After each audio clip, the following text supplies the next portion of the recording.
Hello, beta. Welcome to the class of economics by Anuj Bansal.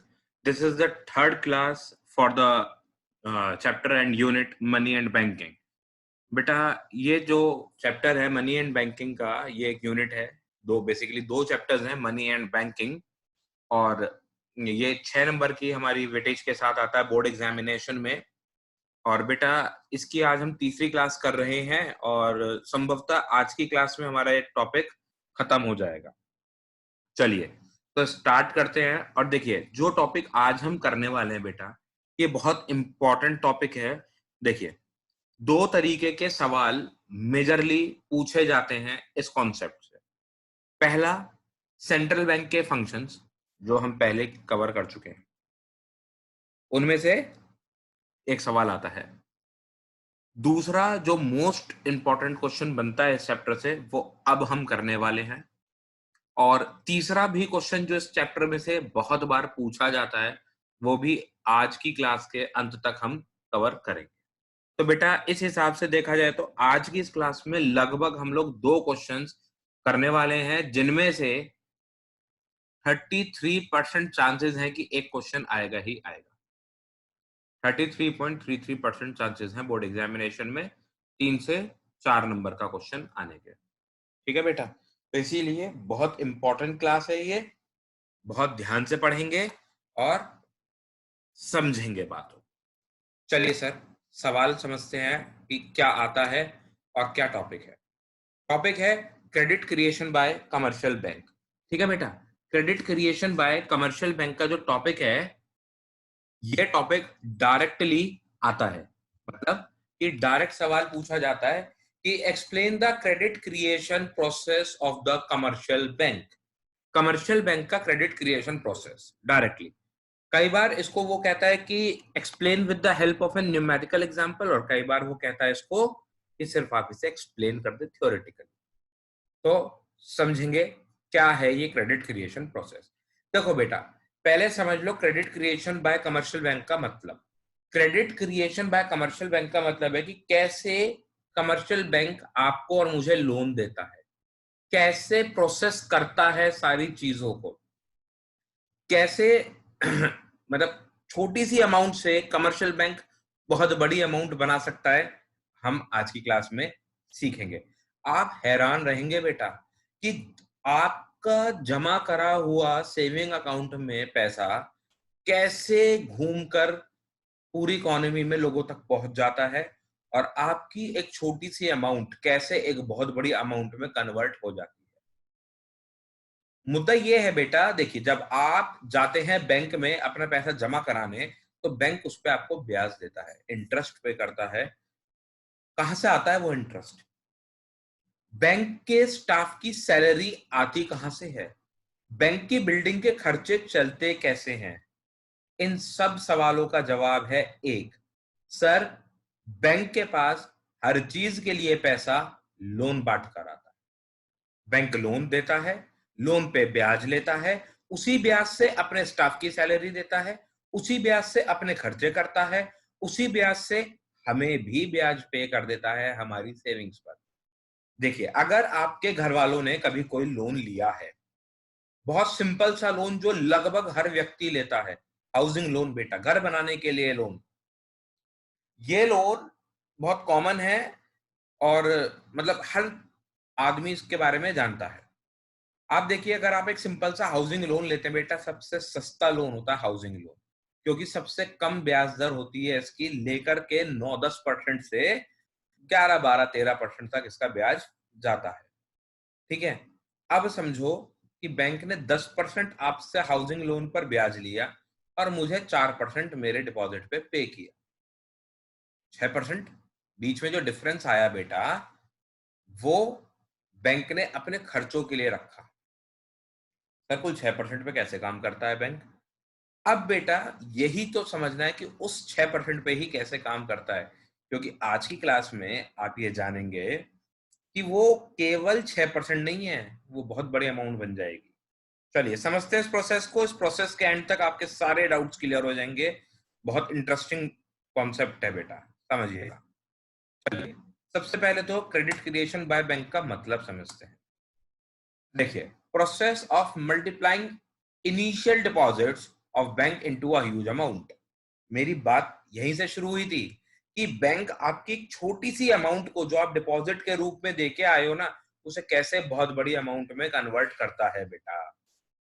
ठीक है, देखो ये बैठे मैनेजर साहब, थोड़े से पैसे से कैसे लखपति से दिख रहे हैं। सही, bank create credit create credit by advancing loans to its customer. अब बात ये आती है कि बैंक लोन जो देता है वो कहां से आता है वो पैसा। ठीक है, लोन दे दिया अपने कस्टमर्स को, अब वो पैसा आया कहां से? बेटा वो पैसा आया पब्लिक से, जो पब्लिक ने जाकर डिपॉजिट किया था, जो सेवर्स ने अपनी सेविंग को जाकर बैंक में सेविंग अकाउंट में जमा किया था, फिक्स डिपॉजिट के रूप में जमा किया था, रेकरिंग डिपॉजिट के रूप में जमा किया था, ये वही पैसा है जो लोन के रूप में बांटा जाएगा। अब ये क्रेडिट क्रिएशन जो है ये किस किस चीज पर डिपेंडेंट है, देखो बेटा समझना। The amount of the initial fresh deposit, आप और मैं जाकर सेविंग अकाउंट में अपने फिक्स डिपॉजिट के रूप में, अपनी आरडी के रूप में कितना पैसा जमा करते हैं बैंक के पास, सबसे पहले इस बात पे डिपेंडेंट है। उसके बाद बेटा आपके LRR, लीगल रिजर्व रेशियो, यानी कि CRR और SLR पे डिपेंडेंट है। अगर CRR और SLR ज्यादा होगा तो लोन कम बटेगा, और अगर CRR और SLR कम होगा तो लोन ज्यादा बटेगा। आप देखेंगे अभी। ठीक है, ऐसा अजम्पशन हम मानते हैं बेटा। देखिए, इस अजम्पशन के बिना ये टॉपिक नहीं पढ़ पाएंगे हम एक अजम्पशन लेके काम करते हैं कि सर क्या होगा, जितना भी पैसा बैंक लोन के रूप में बांटेगा, जितना भी पैसा बैंक लोन के रूप में बांटेगा, वो सारा पैसा घूमकर वापस से तुरंत बैंक में ही जमा हो जाएगा। यहां मुझे लोन मिला और तुरंत मैं जाकर उसको बैंक में जमा करने वाला। ठीक है, ऐसा मानेंगे हम। अब दूसरा, वैल्यू ऑफ मनी मल्टीप्लायर पे भी ये डिपेंडेंट होता है बेटा। मल्टीप्लायर क्या होता है सर? बेटा मल्टीप्लायर बहुत सिंपल सी चीज है। आपने बचपन से एक कॉन्सेप्ट पढ़ा मैथमेटिक्स में, मल्टीप्लिकेशन करना। 2 × 2 = 4, 2 × 5 = 10। क्या है इसका मतलब? मल्टीप्लिकेशन का मतलब क्या था? मल्टीप्लिकेशन का मतलब था कि when 2 is added for 2 times the resultant is 4। मतलब कितने टाइम्स बढ़ा, एक नंबर को कितने टाइम्स ऐड करें तो क्या रिजल्ट आएगा, दैट इज कॉल्ड मल्टीप्लिकेशन। वही यहां पर हो रहा है बेटा, कि आप अपना पैसा कितने टाइम्स, बैंक आपका पैसा कितने टाइम्स ऐड करेगा कि उसका काम हो जाए। समझिएगा, मनी मल्टीप्लायर का फॉर्मूला होता है बेटा 1/LRR, 1 / लीगल रिजर्व रेशियो। ठीक, क्रेडिट क्रिएशन कैसे होगा? Money multiplier multiplied by initial deposit, money multiplier multiplied by initial deposit. अभी फॉर्मूला देखो, अभी कुछ सेकंडों बाद ही आपको इसका न्यूमेरिकल मिल जाएगा। ठीक, देखो, मानो कि आपके पास, अब बैंक को आपके पास 10,000 रुपए एज डिपॉजिट आए और LRR की वैल्यू है 20%। ठीक, अब मनी मल्टीप्लायर क्या काम कर रहे? देखो 1/20% करा आपने तो रिजल्टेंट क्या आएगा? 5/1/20 मल्टीप्लाइड बाय 100। पूरा सॉल्व करोगे तो 5 आंसर आ जाएगा। अब क्रेडिट क्रिएशन निकालते हैं, money multiplier multiplied by initial deposit. ठीक, तो कितना आएगा? 5 as money multiplier multiplied by initial deposit 10,000। तो रिजल्ट कितना आएगा बच्चे? 50,000। अब समझो हुआ क्या।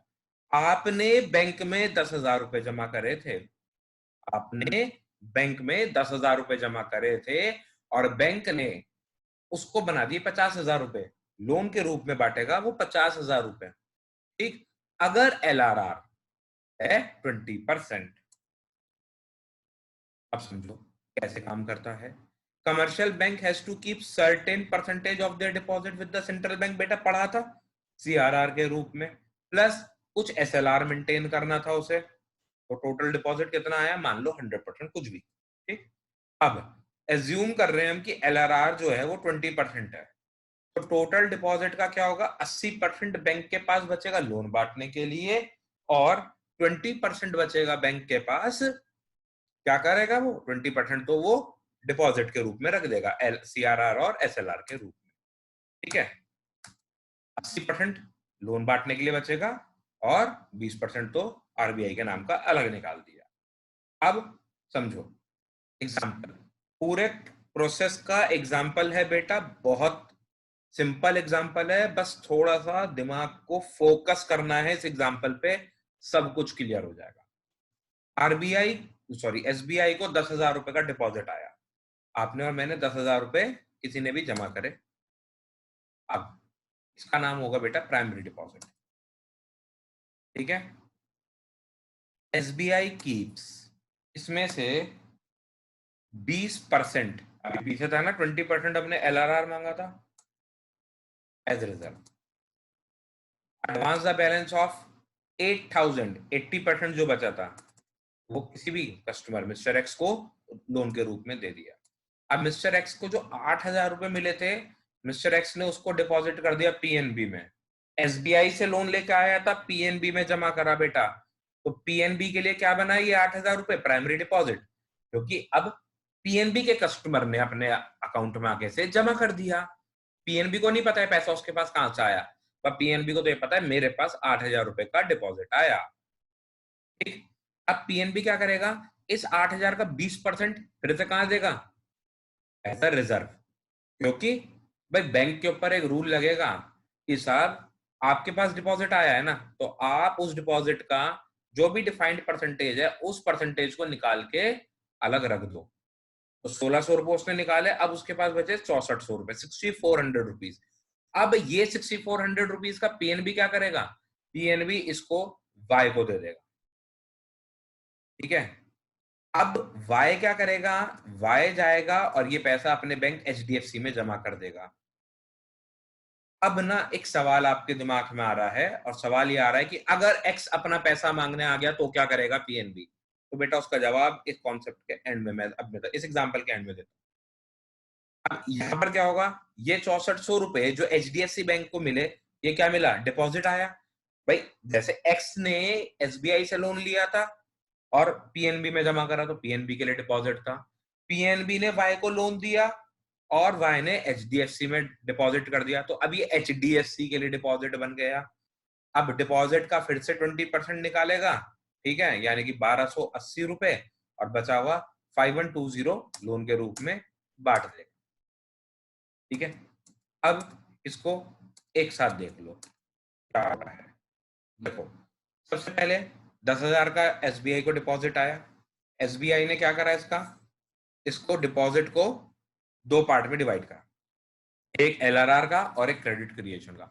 LRR वाला पार्ट अपने पास रख लिया मान लो, और क्रेडिट क्रिएशन वाला पार्ट ले जाकर कस्टमर को एक्स को दे दिया। अब राउंड 2, वो थोड़ा सा मिसप्रिंटिंग है, राउंड 2 में क्या हुआ बेटे, 8,000 रुपए जमा हो गए। 8,000 रुपए जमा होने के बाद क्या हुआ,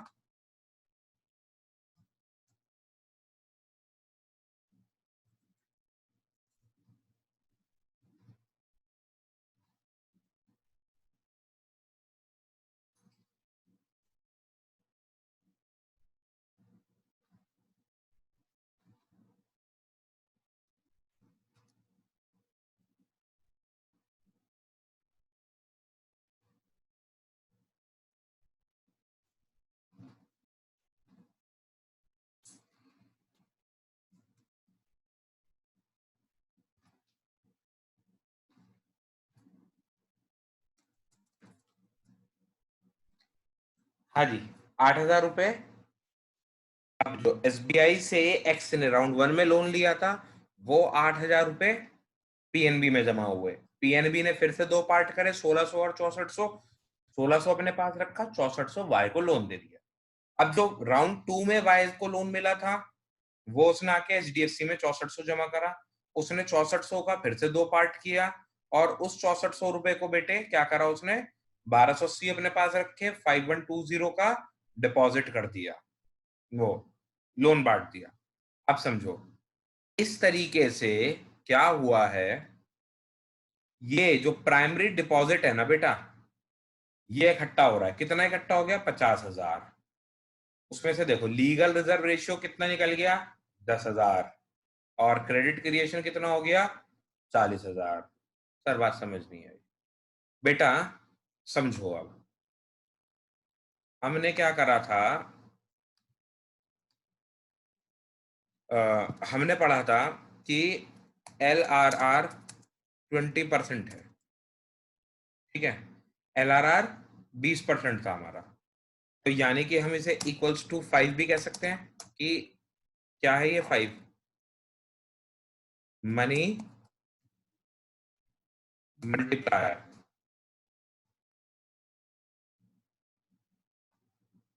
ठीक है। ये है 5 आपका मनी मल्टीप्लायर।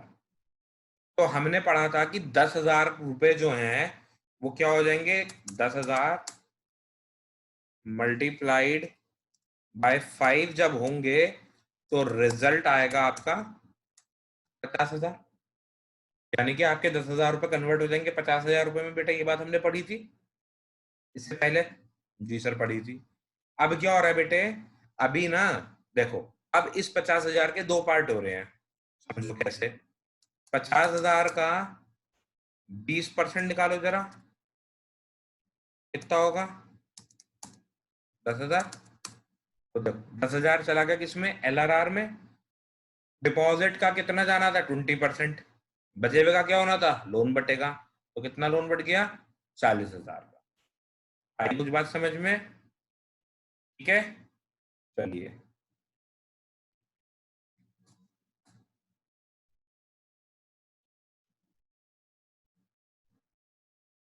जितना ज्यादा आपका ये होगा LRR, लीगल रिजर्व रेशियो, उतना ही आपका क्रेडिट क्रिएशन कम होगा। समझिए कैसे।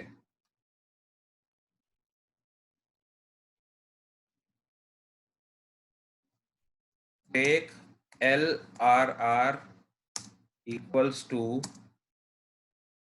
20%, तो मनी मल्टीप्लायर हो गया आपका 5। ये तो आपने निकाल लिया था। Now take LRR equals to 25%। निकालो जरा मनी मल्टी MM की वैल्यू। मनी मल्टीप्लायर कैसे निकलेगा बेटे? मनी मल्टीप्लायर निकलेगा आपका 1/25%। ऐसे निकलेगा। अब 1/25% का मतलब कितना हो जाएगा? 100/25, यानी कि, है ना, तो इक्वल्स टू 4। आगे 4। अब बेटे इस वाले केस में तो था आपका 10,000 मल्टीप्लाइड बाय 5, तो 50,000 बन रहा था आपका डिपॉजिट टोटल। यहां पर क्या होगा? 10,000 मल्टीप्लाइड बाय 4, तो ये बनेगा आपका 40,000 रुपए का। आएगा समझ में? हमने क्या करा, हमने यहाँ पे करा कि अब यहाँ पर LRR हो गया आपका 25%, तो आपका मनी मल्टीप्लायर आया 4, उसकी वैल्यू आई 4, और आपका क्रेडिट क्रिएशन हो जाएगा कम। ठीक है। अब क्या होगा बेटा, अब इसका 40,000 का 25% तो निकाल देना। कहां पर? एज LRR, यानी कि 10,000। और बचा हुआ 75% का क्या होगा? लोन बटेगा, तो 75,000 का इसमें से लोन बढ़ जाएगा। अब एक काम और करो, एक और एग्जांपल ले लो। Now take LRR 10%। बेटा अब मनी मल्टीप्लायर की वैल्यू कितनी होगी? 1/10%, यानी कि कितनी होगी बेटा? वैल्यू 10 आ जाएगी। तो अब क्या होगा आपके पास? अगर 10,000 रुपए आपके बैंक को रिसीव हुए, 10 से मल्टीप्लाई करोगे तो 1,00,000 रुपए का आपका बन जाएगा टोटल डिपॉजिट। अब इसका 10% तो बेटा डिपॉजिट के reserve ratio, legal reserve ratio के रूप में डिपॉजिट रहेगा, और बाकी का 90,000 रुपए बैंक इसी प्रोसेस से आगे एडवांस कर देंगे। इतनी बात समझ में आती है बेटे? तो आगे चलते हैं अब हम। ठीक है।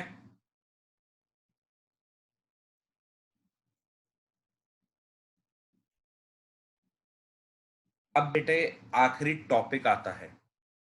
देखो एक बार काम करते हैं, फिर से समझ लो कि यहाँ क्या हुआ था। एसबीआई के पास 10,000 रुपए आए, उसके दो पार्ट करे, 2,000 8,000, 2,000 रुपए एज रिजर्व रेशियो रखा, 8,000 के लोन बांटे। अब 8,000 रुपए जो मेरे को लोन मिला था वो मैंने जाके अपने बैंक में जमा करा, मेरे बैंक ने फिर से उसके दो पार्ट करे, क्योंकि मेरे बैंक के लिए तो डिपॉजिट था।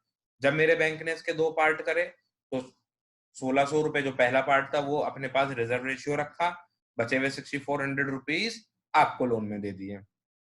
अब आपने जाके 6,400 अपने बैंक में जमा करे, आपके बैंक ने फिर से उसके दो पार्ट करे, 1,280 अपने पास एज ए रिजर्व रेशियो रखा, और बचा हुआ 5,120 आपके फ्रेंड को लोन दे दिया। ऐसे ही फिर राउंड 4 होगा बेटा, आपका फ्रेंड अपने बैंक में जाके जमा करेगा, फिर से दो पार्ट होंगे, रिजर्व रेशियो बैंक अपने पास रख लेगा, और बचा हुआ और किसी को लोन के रूप में दे देगा। ठीक है बेटा, ये प्रोसेस ऐसे ही चलता जाएगा। कब तक? जब तक आपका रिजर्व रेशियो में जब तक रिजर्व रेशियो में उतना पैसा इकट्ठा ना हो जाए जितना राउंड 1 का प्राइमरी डिपॉजिट था। दोबारा सुन लो, ये प्रोसेस तब तक कंटिन्यू करेगा जब तक रिजर्व रेशियो में राउंड 1 का प्राइमरी डिपॉजिट नहीं पहुंच जाएगा, तब तक ये प्रोसेस कंटिन्यू करेगा। आप देख लीजिए साहब, ये 10,000 रुपए है यहाँ पे प्राइमरी डिपॉजिट में राउंड 1 में, और आपके रिजर्व रेशियो का टोटल भी 10,000 रुपए लगा हुआ है। एग्जाम्पल से एक और से समझा देता हूं मैं आपको। मान लीजिए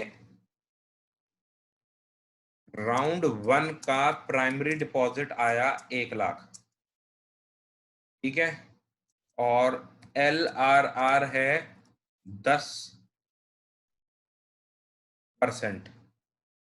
ठीक है जी। तो अब देखिए मनी मल्टीप्लायर की वैल्यू अभी अभी हमने निकाली थी, आएगी 10। तो बेटा अब देखो टोटल डिपॉजिट कितना बन जाएगा, 10 मल्टीप्लाइड बाय 1,00,000, ये कितना हो जाएगा बेटा, 10,00,000। ठीक है, अब इस 10,00,000 के दो पार्ट कर लो जरा, इसका प्राइमरी डिपॉजिट भी निकाल लो। ठीक है, अब इस 10,00,000 के दो पार्ट कर लो, 10% एज रिजर्व रेशियो और 90% बचा हुआ आपका लोन के रूप में बढ़ जाएगा। तो 10,00,000 का 10% 1,00,000, वही तो प्राइमरी डिपॉजिट आया था बेटा। 1,00,000 की जगह 5,00,000 कर लो इसी एग्जाम्पल में, तो यहाँ 50,00,000 हो जाएगा। 50,00,000 का 10% 5,00,000। परसेंटेज चेंज करना चाहते हो, परसेंटेज चेंज कर लो, इसे बना दो 50%। अगर इसे 50% बना दोगे बेटा तो mm की वैल्यू 2 आ जाएगी, mm की वैल्यू 2 आ जाएगी, 1/50%। ठीक, तो ये टोटल डिपॉजिट बन जाएगा आपका 2 इंटू 1,00,000, 2,00,000। 2,00,000 का 50% कर दो LRR, 1,00,000। अगेन देख लो, प्राइमरी डिपॉजिट और रिजर्व रेशियो, राउंड 1 का प्राइमरी डिपॉजिट और रिजर्व रेशियो का टोटल जब बराबर हो जाएगा तो प्रोसेस रुक जाएगा, उसके बाद क्रेडिट क्रिएशन नहीं हो पाएगी। अब बेटे एक सवाल आपका था जो मैं भूल गया था, अभी आपको बता देता हूं कि साहब अगर एक्स अपना पैसा वापस मांगने आ गया तो क्या होगा। तो बेटा बैंक एक अजम्पशन पे काम करता है कि ना तो व्यक्ति एकदम आएगा पैसा मांगने और ना ही सारा पैसा एक साथ लेगा। ठीक है, पहली अजम्पशन। और दूसरी बात बेटा, यहां पर हमने एक करके कस्टमर की बात करी, हर बैंक को एक कस्टमर दिया। क्या हर बैंक के पास एक ही कस्टमर होगा? एसबीआई से एक्स को लोन मिला, एक्स ने पीएनबी में जमा करा, पीएनबी ने वाई को लोन दे दिया, कोई बात नहीं, एक्स आ गया पैसे मांगने कि भाई साहब मैंने 8,000 रुपए जमा करे थे, मेरे 5,000 दे दो। तो भैया 2,000 रुपए तो उसके पास रखे ही है रिजर्व में। ठीक है, और क्या किसी और व्यक्ति ने आके पैसे जमा नहीं करे होंगे अभी तक बैंक में? ऐसा तो नहीं है ना कि केवल एक्स ही कस्टमर है पीएनबी का, और भी कस्टमर्स हैं, उनका डिपॉजिट होगा बैंक के पास, उसमें से इसको दे देगा, सिंपल। ठीक है बेटा, चलिए अब इस चैप्टर के आखिरी टॉपिक की तरफ चलते हैं, और इसके बाद हमारी ये यूनिट खत्म हो जाएगी। देखिए बेसिकली ऐसे समझो कि बैंकिंग चैप्टर तो खत्म हो गया आपका, अब आता है आपका मनी चैप्टर। बैंकिंग चैप्टर में से मेजरली दो सवाल बनते हैं, या तो क्रेडिट क्रिएशन का या फिर फंक्शंस ऑफ सेंट्रल बैंक। ठीक, अब आरबीआई, अब आपका मनी का चैप्टर पढ़ते हैं। आप मनी का चैप्टर पढ़ रहे हैं तो मनी की डेफिनेशन सबसे पहले पढ़नी पड़ेगी, है ना। तो अब हम मनी की डेफिनेशन पढ़ते हैं।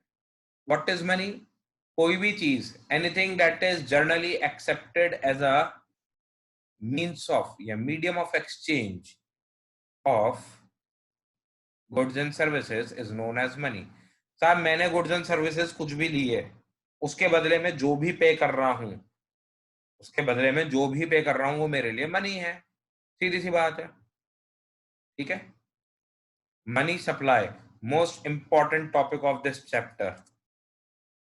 The supply of money means the total stock of the money of the total stock of all the forms of money। देखिए बेटा, all the forms से मतलब क्या है?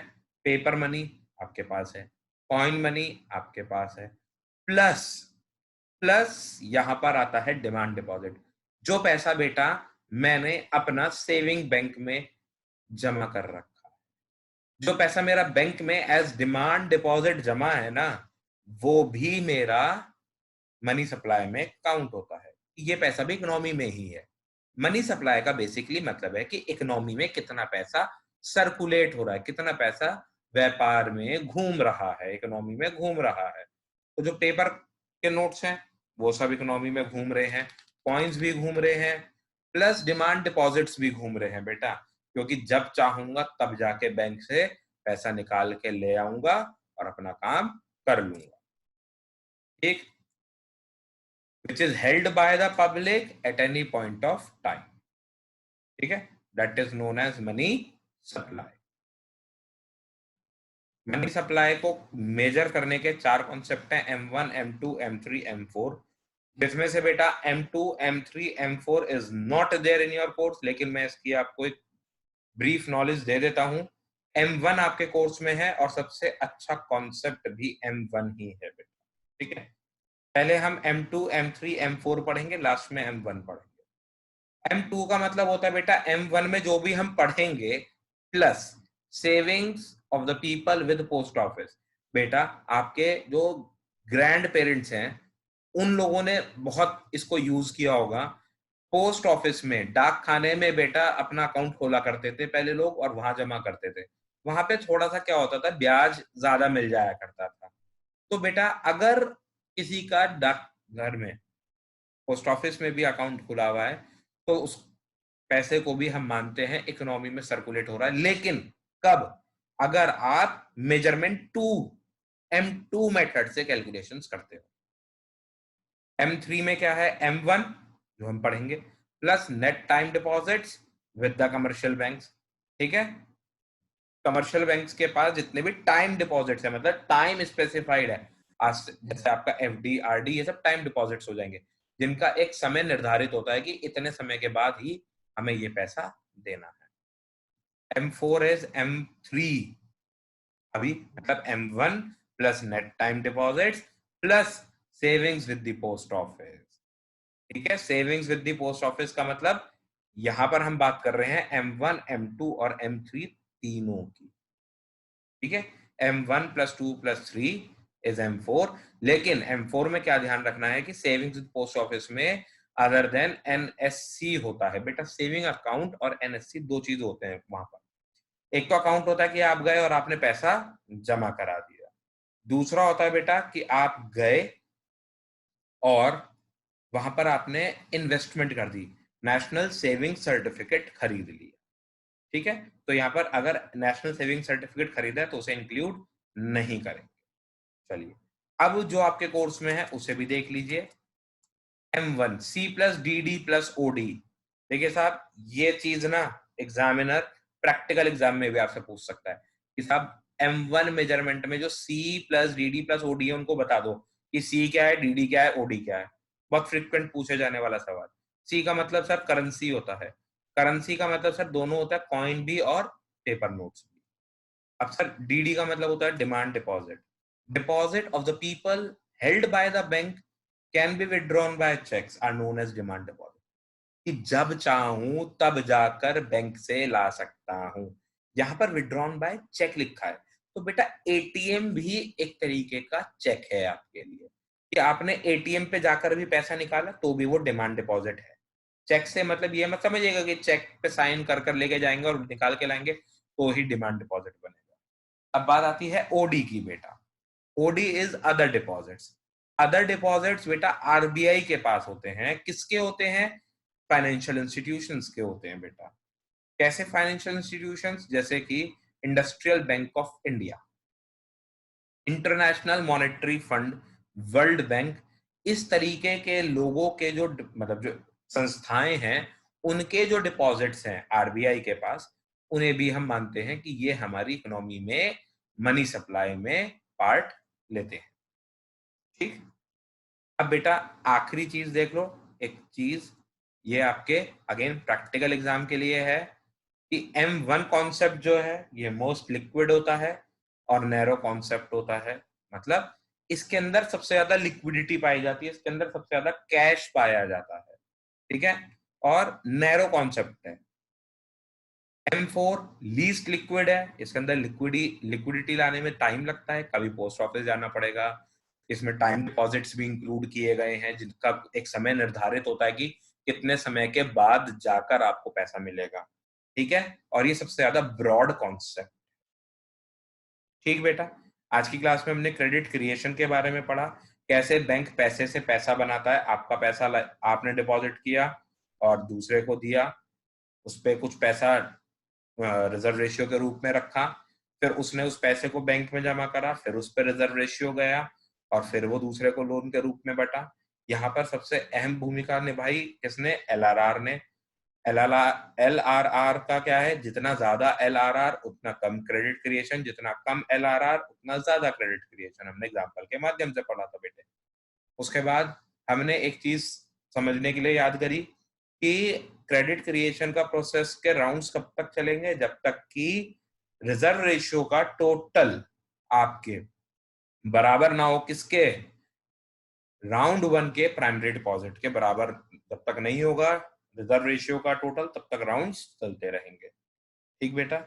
फिर हमने पढ़ा किसके बारे में? मनी के बारे में। फिर हमने मनी सप्लाई पढ़ा। फिर हमने 4 तरीके पढ़े मेजरमेंट के, M1, M2, M3, M4, जिसमें से M1 हमारे कोर्स में है। M1 is C plus DD plus OD। फिर हमने पढ़ा कि M1 मोस्ट लिक्विड है और नैरो कॉन्सेप्ट है, M4 लीस्ट लिक्विड और ब्रॉडर कॉन्सेप्ट है। ये आज की क्लास थी बेटा हमारी। ठीक है। इसी के साथ हमारी ये यूनिट पूरी हो गई है बेटा। अब इस क्लास के लिंक में बेटे, इस क्लास के लिंक में मतलब डिस्क्रिप्शन में आपको एक लिंक मिलेगा बेटा, और उस लिंक में एक छोटा सा सेल्फ असेसमेंट होगा, आप उसे कीजिएगा। और कोई समस्या अगर आपको आती है तो please feel free to ask your queries. Thank you बेटा, take care, have a nice day, bye bye.